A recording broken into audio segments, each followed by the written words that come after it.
Ας δούμε μια ακόμα τυπική επεξεργασία στους πίνακες και όχι μόνο, που είναι η έβρεση του ελάχιστου στοιχείου, του μικρότερου στοιχείου, του minimum όπως λέμε, καθώς και η θέση του. Έτσι λοιπόν, στο γνωστό μας σχήμα έχουμε τον πίνακα α, ο οποίος έχει μη στήλες και μη γραμμές και μη στήλες.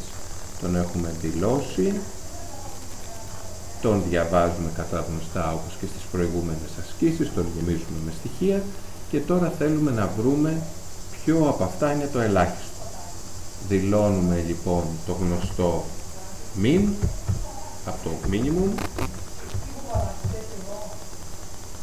και ζητάμε και τη θέση του.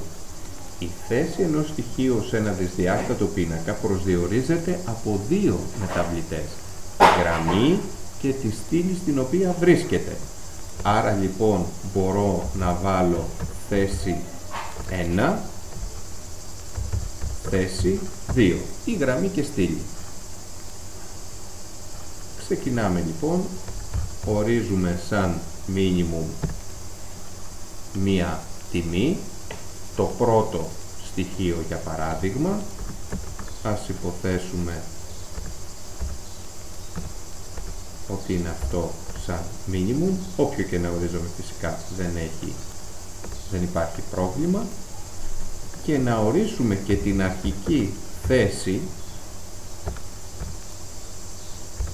του στοιχείου που θα είναι η γραμμή 0 και φυσικά και η στήλη 0, έτσι ώστε αν τύχει και το πρώτο στοιχείο όντως είναι το μικρότερο, να έχουμε σωστά αποθηκεύσει εκτός από το minimum και τη θέση του στοιχείου. Και ξεκινάμε λοιπόν με τα δύο for την αναζήτηση κατά γραμμή ή κατά στήλη, δεν έχει σημασία, εδώ δουλεύουμε κατά γραμμή γιατί είπαμε πάλι το for των γραμμών πρώτο.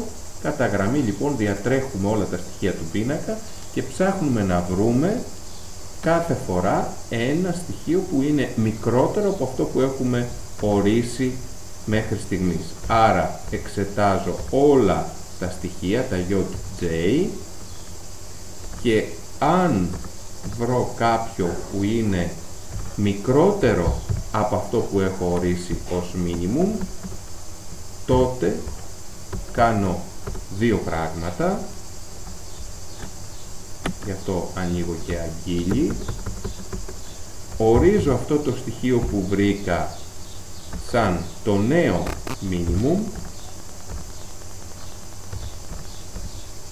και φυσικά κρατάω και τη θέση του νέου στοιχείου που θα είναι η γραμμή του, η θέση 1 θα είναι το j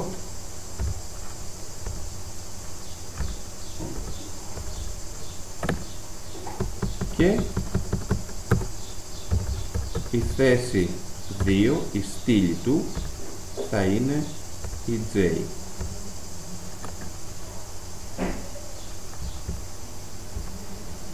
Κλείνω την αγγείλη για το if, ας διορθώσω και το τάφ εδώ και έχω τελειώσει.